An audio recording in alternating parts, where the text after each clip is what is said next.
If you ever come home and find strangers holding a board meeting inside your house, don't call a locksmith first. Call a lawyer. That thought was running through my head as I stood at the end of my dock, staring across the water at my own lake house. The smell of pine and fresh lake water drifted through the cool morning air. Small waves tapped against the wooden pilings with the same rhythm I'd heard since I was a kid. Normally, that sound calmed me down. That morning, it did the exact opposite. Because parked in my driveway were 12 cars I didn't recognize. Not one or two. 12. Sedans. SUVs. Even a white Lexus with a personalized license plate I unfortunately knew all too well. Patricia Holloway, HOA President, the self-appointed queen of Willow Lake Estates. The woman who had spent the last 3 years trying to convince everyone that she knew what was best for every square foot of property around the lake, including mine. I killed the engine on my fishing boat and let it drift toward the dock. The sunlight reflected off the windows of the lake house, making it look exactly as it always had. White cedar siding, green metal roof, wraparound porch overlooking the water. My grandfather built that place with his own hands back in 1974. Every board, every beam, every nail. When I inherited it 6 years ago, I promised myself I'd never sell it. Some things are worth more than money. That house was one of them. The wooden planks creaked beneath my boots as I stepped onto the dock. A faint smell of coffee floated across the yard. That caught my attention immediately. Nobody should have been making coffee inside my lake house. I'd been gone for almost 8 months overseeing a reservoir rehabilitation project in northern Montana. The place had been locked the entire time. At least, that's what I thought. The closer I got, the stranger everything looked. New flower pots sat beside the front steps. A metal sign stood near the porch railing. At first I assumed it was a contractor sign or maybe some temporary notice from the county. Then I got close enough to read it. My stomach tightened. Willow Lake Homeowners Association Administrative Office. I stared at the words for several seconds. Surely I was reading it wrong.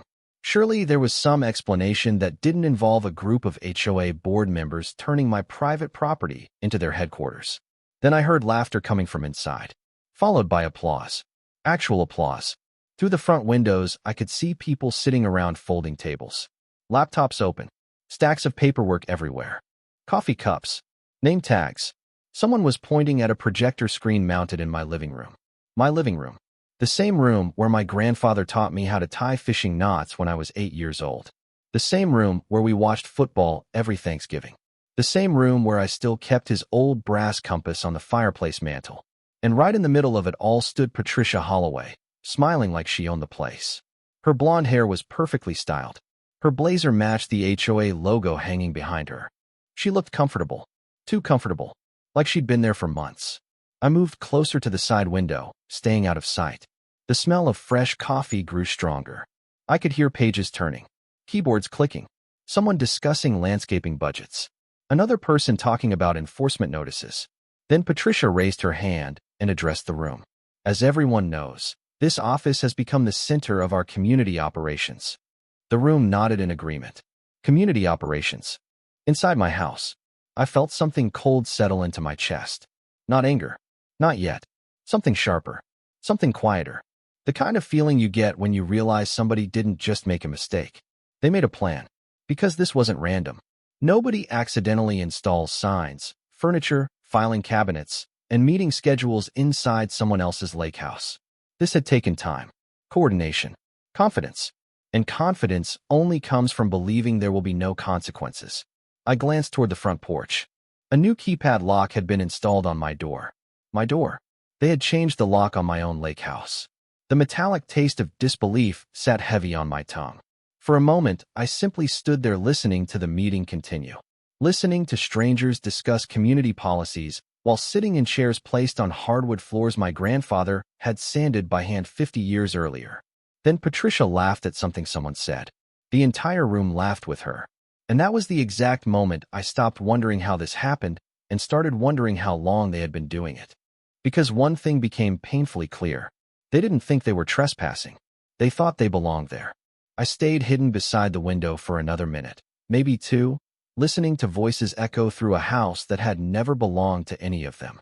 The strange part was not that they were inside. The strange part was how comfortable they looked. One man had his feet propped up on a chair near the fireplace. A woman was sorting folders across the dining table my grandfather built from reclaimed oak nearly 40 years ago. Someone had plugged a power strip into the wall beside the bookshelf where I still kept old fishing photos and family records. They were not acting like visitors. They were acting like owners. That was the part that bothered me most. The lake house was never just a building. It sat on 2 acres of shoreline at the quiet northern end of Willow Lake, where the water stayed clear even during the hottest months of summer. My grandfather, Walter Walker, bought the property in 1972 when most people thought the area was too remote to matter. Back then there were no luxury homes, no gated entrances, and definitely no homeowners association. Just pine trees, gravel roads, and fishermen who respected property lines. He spent 2 years building that place with his brothers. Every summer growing up, I watched old photographs of the construction spread across the kitchen table. Sweat-soaked work shirts, pickup trucks covered in sawdust, concrete being mixed by hand. My grandfather used to joke that the house contained enough hard work to survive 3 generations. Turns out he was right. The smell of old cedar still lingered in the walls every time the weather turned humid. The dock stretched nearly 60 feet into the lake because my grandfather believed a proper fishing morning started before sunrise and ended after breakfast. Some of my earliest memories happened there. Catching bluegill off the dock, learning how to steer a boat, listening to stories about storms that rolled across the water before I was born. When he passed away, the lake house came to me along with one instruction written inside a letter he left in his desk drawer. Keep the lake house in the family. That was it. No complicated conditions. No legal jargon. Just one sentence. I took that promise seriously. Over the years, plenty of people offered to buy it. Real estate developers, investors, vacation rental companies. I turned them all down. The property had become even more valuable after Willow Lake Estates expanded around it. Expensive homes started appearing everywhere.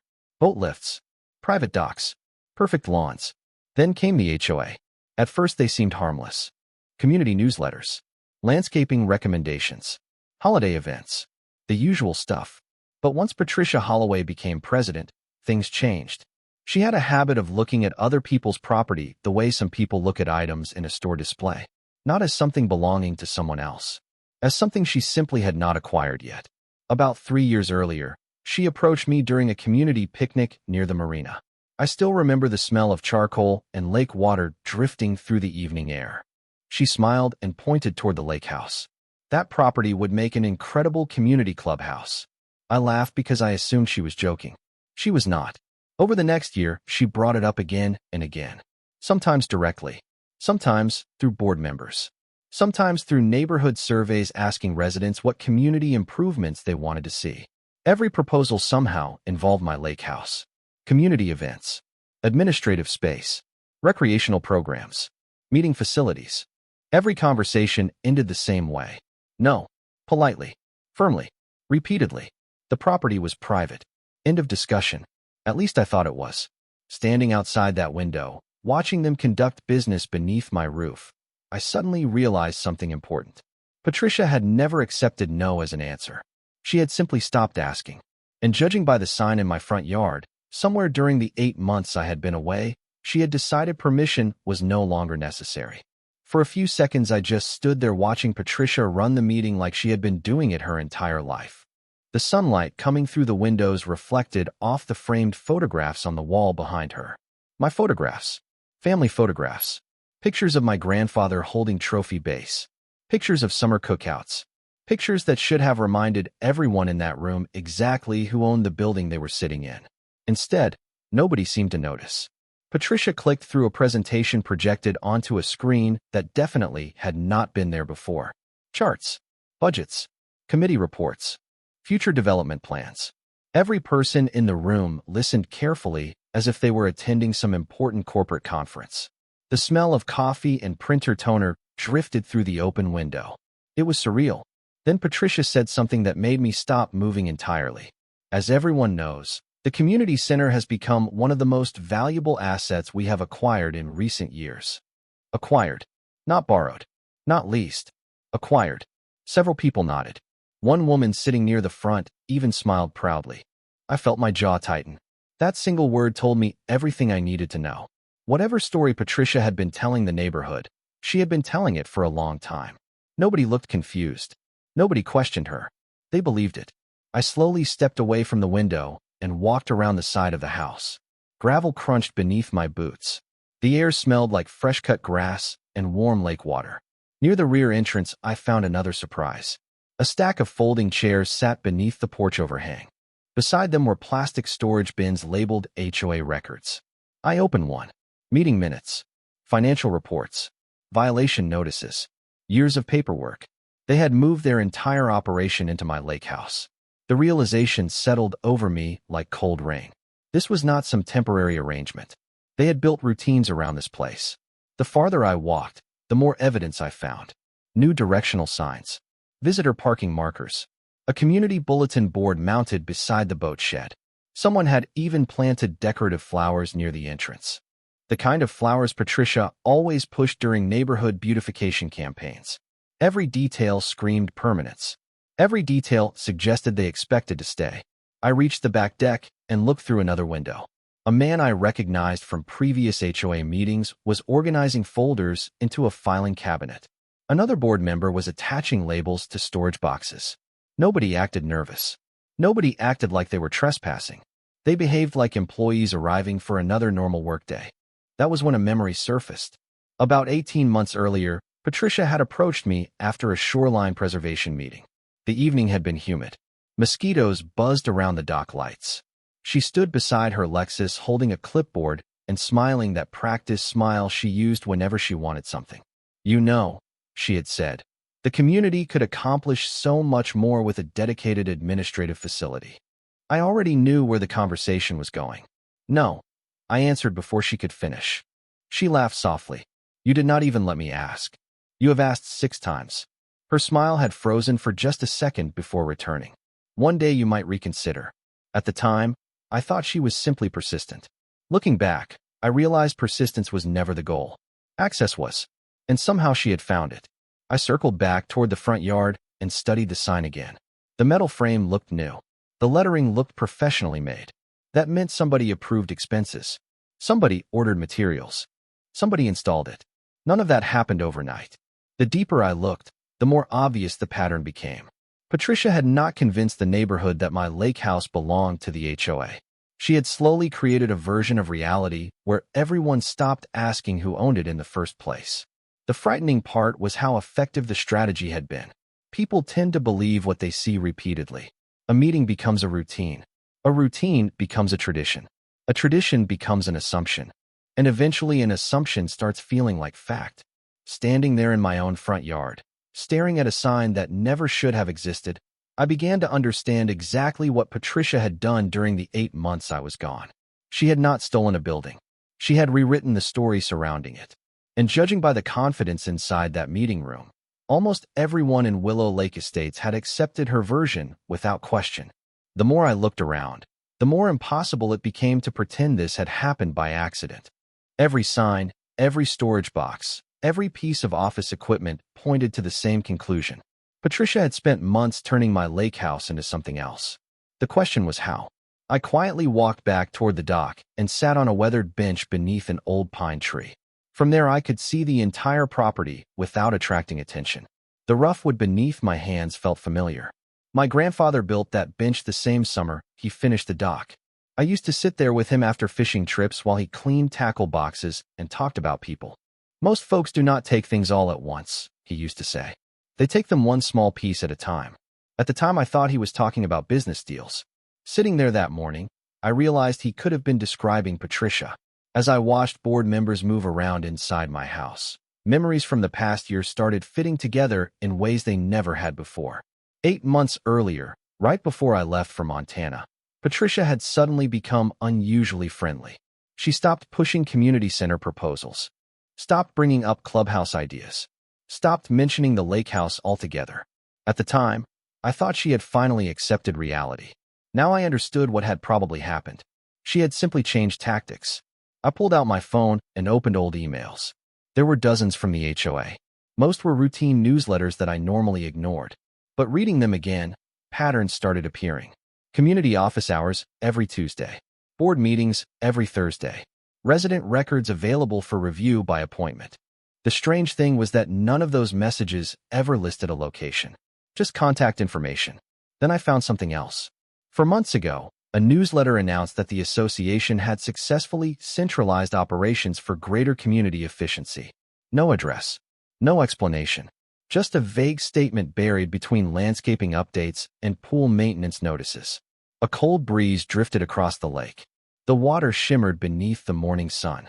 Somewhere across the shoreline, a boat engine hummed to life. Everything looked peaceful. Meanwhile, my property had apparently become HOA headquarters. I kept scrolling. 3 months ago, another newsletter mentioned expanded administrative services. 2 months ago, they celebrated increased resident participation. 1 month ago, they announced record attendance at board meetings. Every achievement suddenly made sense. They were all happening right there inside my lake house. Patricia had not unveiled the takeover all at once. She had introduced it gradually. First meetings, then records, then office functions, then permanent signage. Small steps, each one easier to accept than the last. That was her real talent. Not leadership, normalization. She understood that people rarely question something they see repeatedly. Eventually, it starts feeling ordinary. A pickup truck rolled slowly past the property entrance. The driver waved toward the lake house. Not at me, at the building itself, like it was a recognized community destination. That bothered me more than anything I had seen so far. People genuinely believed the place belonged to the HOA. Patricia had managed to reshape public perception without ever producing ownership. The realization hit me harder than I expected, because ownership is not just about paperwork. It is also about narrative. And somewhere during the months I was gone, she had taken control of the story. Then another detail caught my eye. Near the front porch stood a metal mailbox I had never seen before. The HOA logo was printed on the side. Curious, I moved closer. Several envelopes were visible through the slot. Utility bills, correspondence, official notices. They were receiving mail at my property. The metallic door squeaked softly as I examined it. That tiny sound seemed unusually loud in the quiet morning air. Receiving mail meant routine operations. Routine operations meant permanence. Permanence meant intent. Nothing about this was temporary. Nothing about this was casual. Patricia had built an entire system around the assumption that nobody would challenge her. And perhaps nobody had. After all, the property owner had been 800 miles away for most of the year. I looked back toward the Lakehouse windows. Patricia was still speaking confidently to the room. People were taking notes, reviewing budgets, planning future projects. The longer I watched, the more obvious something became. She had become comfortable. Too comfortable. Comfortable people make mistakes. Comfortable people stop hiding things. Comfortable people leave evidence in plain sight. And for the first time since arriving that morning, I felt my frustration begin to settle into something far more useful. Patience. Because if Patricia had spent months building this illusion, there was a very good chance she had left a trail behind her. And I intended to find every piece of it. By noon, the meeting finally ended. Board members began carrying folders to their cars while Patricia stood near the porch shaking hands like a politician after a campaign stop. I stayed out of sight until the parking lot emptied. The smell of hot asphalt drifted across the property as the last SUV disappeared down the road. Within minutes, the lake house fell silent again. No laughter, no discussions, just the distant sound of water brushing against the dock. I waited another half hour before walking toward the Marina Cafe on the opposite side of the lake. If Patricia had spent months building a story, somebody in town had probably heard pieces of it. The cafe was exactly how I remembered it. Ceiling fans turning slowly overhead. Coffee brewing behind the counter. The scent of bacon and fresh biscuits filling the room. A few local residents sat near the windows talking about fishing conditions and property taxes. When I walked in, several people recognized me immediately. Most were surprised to see me back. That part made sense. What did not make sense were the comments that followed. "Good to see you, Ethan. How is the community center working out?" one man asked casually. Another smiled and said, "Patricia really turned that place into something useful." Useful. Community center. There it was again. The story. The version everyone had accepted. I kept my expression neutral and listened carefully. Over the next hour, I learned more than I expected. Patricia had apparently told residents that I supported community use of the property. Not ownership exactly. Something much harder to challenge. She described it as a partnership, a contribution, a service to the neighborhood. The details changed depending on who was telling the story, but the conclusion was always the same. The Lakehouse was available for HOA operations. Nobody seemed to know how that arrangement had happened. They simply believed it had. As I was leaving, a voice called my name. I turned and saw Melissa Grant, a local accountant who occasionally handled bookkeeping work for several neighborhood organizations. Melissa looked nervous. She glanced around the cafe before lowering her voice. "I heard you were back. Just arrived this morning," I said. She hesitated. "There is something you should probably see." 20 minutes later, we were sitting at a small table near the back of her office overlooking the marina. A printer hummed softly in the corner. The air smelled faintly of paper and coffee. Melissa opened her laptop and pulled up an email chain. "I should not technically have this," she admitted, "but it was accidentally forwarded to me during a records request." My attention sharpened immediately. She turned the screen toward me. The email was 6 months old. The sender was Patricia Holloway. The recipient list included several HOA board members. I began reading. Halfway through the message, my pulse slowed. Not from fear, from clarity, because there it was, written in plain English. Patricia acknowledged that the property remained under my ownership. She acknowledged that I had never transferred it. She acknowledged that no lease existed. Then came the sentence that changed everything.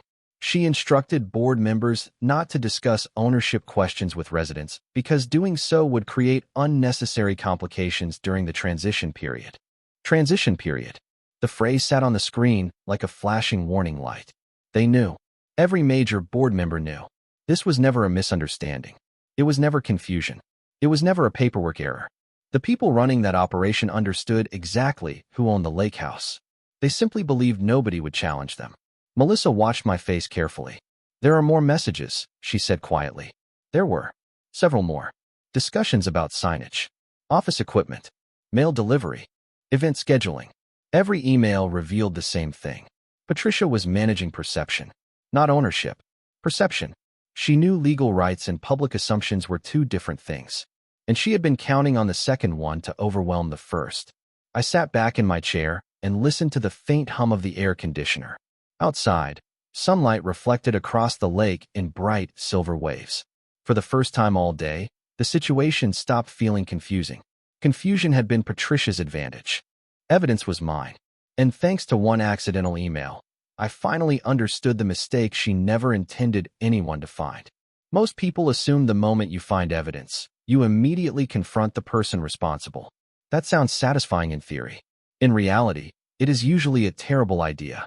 By the time I left Melissa's office, the afternoon sun was hanging low over the lake, painting the water gold.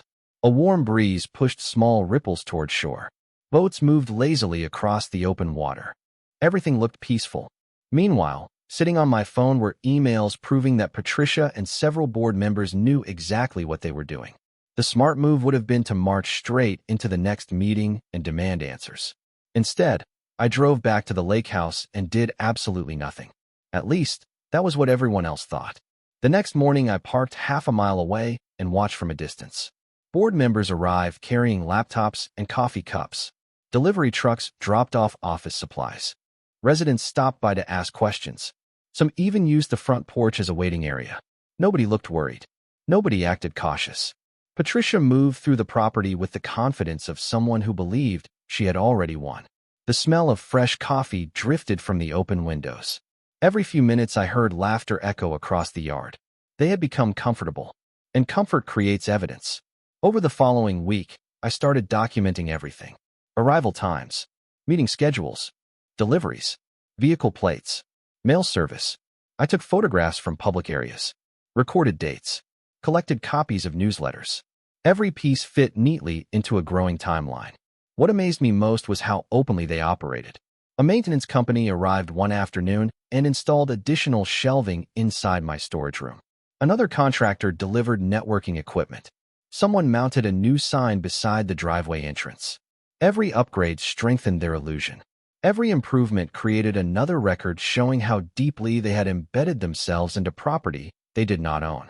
One afternoon, I sat inside my truck near the marina and watched a landscaping crew unload decorative shrubs.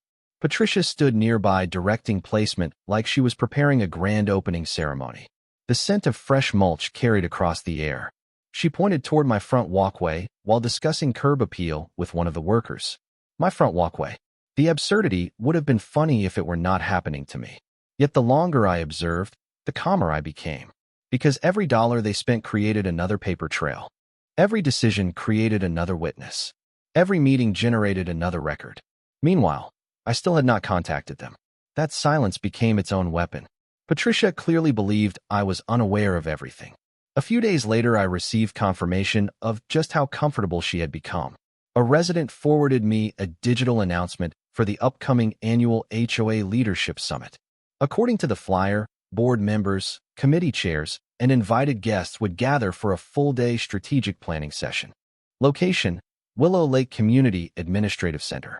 My Lakehouse. The event was scheduled for the following Saturday. Expected attendance: more than 25 people. I stared at the screen for several seconds before smiling. Not because I found the situation amusing. Because Patricia had unknowingly handed me exactly what I needed. A single event. One location. Every major decision-maker under the same roof. The next morning, I scheduled meetings of my own. First came my attorney, Richard Bennett. Richard specialized in property law and possessed the rare ability to remain calm no matter how ridiculous a situation became. He reviewed the emails, photographs, and documentation while occasionally shaking his head. Then came the sentence I had been waiting to hear. "Ethan, they have made this surprisingly easy." Hearing that felt better than I expected. Later that afternoon, I met with a licensed locksmith. The metallic smell of machine oil filled his workshop while we discussed access systems, entry hardware, and installation schedules. Finally, I contacted local law enforcement through the proper channels and arranged for documentation regarding ownership records and property status. Everything stayed professional. Everything stayed legal. No arguments. No dramatic confrontations. Just preparation. By Friday evening, the annual summit was less than 24 hours away. Across the lake, lights glowed warmly from the windows of the Lakehouse. I could see people moving inside, preparing for the big event. They looked excited. Proud, even. The community center was thriving. The administrative headquarters was growing. Their plan appeared stronger than ever. Watching from the shoreline, I almost admired the confidence. Almost. Because what Patricia still did not understand was that I had stopped thinking about how she got inside my Lakehouse. I was now focused entirely on what would happen once everyone important was already there. Saturday arrived with clear skies and the kind of calm weather fishermen dream about. The lake looked like polished glass. Sunlight reflected off the water in long golden streaks, and a light breeze carried the scent of pine trees across the shoreline. By 8 o'clock that morning, vehicles were already filling the parking area around the Lakehouse. Luxury SUVs, sedans, pickup trucks. More than 25 people eventually arrived. Board members, committee chairs, volunteers, guests, everyone Patricia considered important. I watched from a distance through polarized sunglasses while sipping coffee from a paper cup. The irony was almost unbelievable. They had organized an event celebrating the future of the community inside a building they did not own. The annual leadership summit began exactly at 9. Through the windows, I could see tables covered with folders, laptops, pastries, and coffee urns. Patricia stood at the front of the room, greeting guests like the host of a corporate retreat. Every few minutes, someone laughed. Someone shook hands. Someone posed for photographs beside the HOA banner hanging in my living room. The smell of fresh coffee drifted through the open windows. The sound of conversation echoed across the yard. Everything looked successful. Everything looked permanent, which was exactly what I wanted. At 9:30, Richard Bennett arrived. My attorney stepped out of his truck carrying a leather briefcase and the same calm expression he always wore. He glanced toward the Lakehouse and quietly shook his head. "They really committed to this," he said. "That they did," I replied. 10 minutes later, the locksmith arrived. His service van rolled into a public parking area down the road where we had agreed to meet. Inside were the replacement lock sets I had legally purchased for every exterior entrance. Front door, rear door, side entrance, storage room. Every lock matched. Every key worked within a new master system. Everything was completely lawful because the property belonged to me. Richard reviewed the paperwork one final time while the locksmith organized equipment. The metallic smell of machine oil drifted from the open van doors. A few minutes later, a patrol vehicle arrived near the public access area. The deputy assigned to document the situation introduced himself, reviewed ownership records already provided through official channels, and confirmed the obvious fact that the Lakehouse was privately owned property. No drama, no confrontation, just procedure. Around 11 o'clock, the summit reached full swing. Through the windows, I could see Patricia giving what looked like a presentation. People were taking notes, nodding, smiling. The projector screen glowed against the far wall. Every important member of her operation was inside. Richard checked his watch. "Ready?" he asked. I looked toward the Lakehouse, toward the front porch where my grandfather once sat every evening watching the sunset, toward the windows where strangers had spent months pretending ownership. Then I nodded. "Ready." We walked calmly toward the property. Nobody paid much attention at first. Most attendees were focused on the meeting. The locksmith began working quietly on the exterior hardware. The process took less time than I expected. Old cylinders came out. New cylinders went in. One door at a time. Precise. Professional. Legal. The soft clicks of tools echoed against the porch railings. A few residents passing by assumed maintenance work was being performed. In a way, they were right. By noon, every exterior lock had been replaced. Every access code had been deactivated. Every key previously circulating through the HOA system had become worthless. Then came the final step. I removed the administrative office sign from beside the front walkway. The metal bolts loosened with a few turns of a wrench.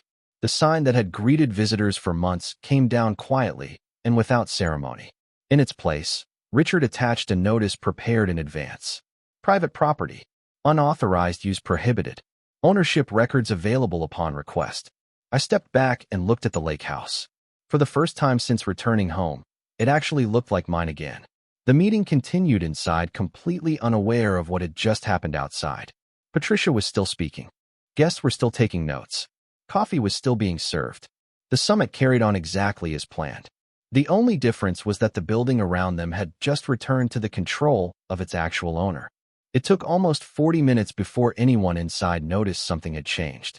The first sign came when a committee chair stepped onto the front porch during a lunch break, carrying a paper plate and a cup of coffee. He stopped halfway through the doorway and stared at the missing sign. Even from across the yard, I could see the confusion on his face. A few seconds later, he noticed the new notice posted beside the entrance. He read it once. Then he read it again. Then he turned around and disappeared back inside. The reaction was immediate. Through the windows, I could see people standing up from their seats. Heads turned. Conversations stopped. Several board members gathered near the front entrance. Patricia pushed through the crowd and stepped onto the porch. The moment she saw the missing HOA sign, her expression changed. Not panic. Not yet. More like disbelief. The kind of look people get when reality refuses to cooperate with the version they expected. She marched directly toward the notice and read every line. Then she looked across the yard and spotted me standing beside Richard. The warm afternoon breeze carried the scent of lake water and freshly cut grass between us. For a few seconds, nobody spoke. Then Patricia started walking toward us. Fast. Behind her, more board members followed. "Ethan," she called out. "What exactly do you think you are doing?" Her voice remained controlled, but the strain underneath it was impossible to miss. Richard calmly adjusted his glasses. I folded my arms. "Managing my property." Several board members exchanged nervous glances. Patricia forced a smile. "This facility serves the entire community." "Interesting," I said. "Because county records still listed under my name." That answer landed harder than I expected. People immediately began whispering among themselves. Some looked confused. Others looked concerned. A few seemed genuinely shocked. The realization was spreading. Not everyone had known the truth. Patricia glanced toward the deputy standing nearby. "This is ridiculous," she said. "We have been using this building for months." The deputy nodded politely. "That does not change ownership." The silence that followed was almost beautiful. I watched years of assumptions begin collapsing in real time. Patricia opened her mouth to respond, then stopped, because there was nothing she could actually say. The records existed. The ownership documents existed. The emails existed.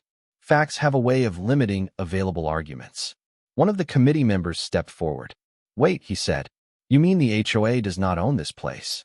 Nobody answered immediately. The sound of water tapping gently against the dock filled the silence. Finally, I did. "No, it never did." The expressions around the group shifted instantly. Confusion became suspicion. Suspicion became frustration. People started asking questions. Lots of questions. When did the arrangement begin? Was there a lease? Was there a contract? Had permission ever been granted? Patricia suddenly found herself standing in the exact position she had spent months avoiding, having to explain. The more questions appeared, the more uncomfortable she became. Then came the moment I had been waiting for. One board member pulled out a key and attempted to unlock the side entrance. The key no longer worked. Another tried a different door. Same result. A third member checked an access code on a keypad. Invalid. The realization spread through the crowd faster than any speech ever could. Their access was gone. Not because anything had been taken from them, because it had never belonged to them in the first place. Richard opened his briefcase and calmly distributed copies of ownership records along with documentation showing the property's legal status. Several people read through the pages right there in the yard. Others compared dates. More questions followed. More uncomfortable answers failed to appear. Patricia's confidence, which had seemed limitless all morning, began fading with every passing minute. The annual summit had started as a celebration of authority. It was ending as a lesson in accountability. And the strangest part was how quiet it all felt. No shouting, no dramatic scenes, just facts replacing assumptions. By the time the sun began lowering toward the far shoreline, most attendees were no longer looking at me. They were looking at Patricia. Because for the first time all day, everyone understood the same thing. The biggest problem facing the HOA was never the owner standing outside the building. It was the person who had convinced them they belonged inside it. The fallout lasted far longer than the meeting itself. By Monday morning, word had spread across Willow Lake Estates faster than any official newsletter ever could. Residents were talking at the marina, at the grocery store, and along the walking paths around the shoreline. The story changed depending on who was telling it, but one fact stayed the same. The Lakehouse had never belonged to the HOA. The illusion that Patricia spent months building had collapsed in a single afternoon. Over the next few weeks, things moved surprisingly quickly. Several board members resigned from their positions. Others demanded independent reviews of financial decisions and administrative records. Questions that nobody had asked before suddenly became very important. Residents wanted to know how much money had been spent on office equipment. They wanted to know who approved signage.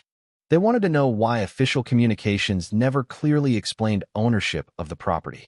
Most importantly, they wanted answers from Patricia. The woman who once seemed to control every conversation now found herself answering questions she could not avoid. The smell of fresh coffee and confidence that used to follow her through every meeting was gone. In its place was something much less comfortable. Accountability. Richard handled the legal side, while I focused on reclaiming the Lakehouse itself. One room at a time, I removed everything that did not belong there. Filing cabinets disappeared. Folding tables disappeared. Office supplies disappeared. The community bulletin board came down. The extra signage vanished. Even the mailbox with the HOA logo eventually found its way off the property. Each removal felt less like cleaning and more like peeling away layers of someone else's story. Beneath it all, the original place was still there. The hardwood floors, the cedar walls, the old stone fireplace, the photographs, the memories. One afternoon, I opened a closet that had been packed with storage boxes and discovered my grandfather's original tackle cabinet sitting untouched in the back corner. The smell of old wood and lake air hit me instantly. For the first time since returning home, the house actually felt familiar again. A month later, the HOA formally relocated its operations to a rented office space near the main entrance of the neighborhood, a place they actually had permission to use. Funny how much simpler things become when ownership is respected. As for Patricia, she eventually stepped down from her position. Officially, she called it a personal decision. Unofficially, very few people believe that explanation. Trust is difficult to build and surprisingly easy to lose. Once residents realized how much of the situation had depended on assumptions rather than facts, confidence disappeared quickly. The strange thing is that I never felt much satisfaction watching her fall from power. What I enjoyed was something far simpler. Peace. Real peace. The kind that comes from knowing your property, your memories, and your family history are no longer being treated like community resources. Several months after everything ended, I sat on the front porch watching the sun set across the lake. The water reflected shades of gold and orange beneath the evening sky. A gentle breeze carried the scent of pine trees through the yard. Somewhere in the distance, a boat engine hummed softly before fading into silence. The lake house looked exactly the way it had when I was growing up. No banners, no administrative signs, no office equipment, just a family home beside the water. I reached into my pocket and pulled out the old brass key my grandfather used for the original front door. It no longer fit the modern lock system, but I carried it anyway. The metal felt cool in my hand as I looked across the dock he built 50 years earlier. That key had become a reminder, not of the conflict, of the lesson. Because in the end, Patricia never lost control because I outshouted her. She lost because ownership does not disappear simply because someone pretends it does. Facts are stubborn things. Records are stubborn things. Truth is a stubborn thing. You can cover them with signs, meetings, newsletters, and assumptions for a while. But eventually reality shows up. And when it does, all the confidence in the world cannot change who actually holds the key. The lake house never belonged to the HOA. It never belonged to Patricia. It belonged to exactly one family for more than 50 years. And on quiet evenings when the water taps gently against the dock and the last sunlight fades beyond the trees, it still does.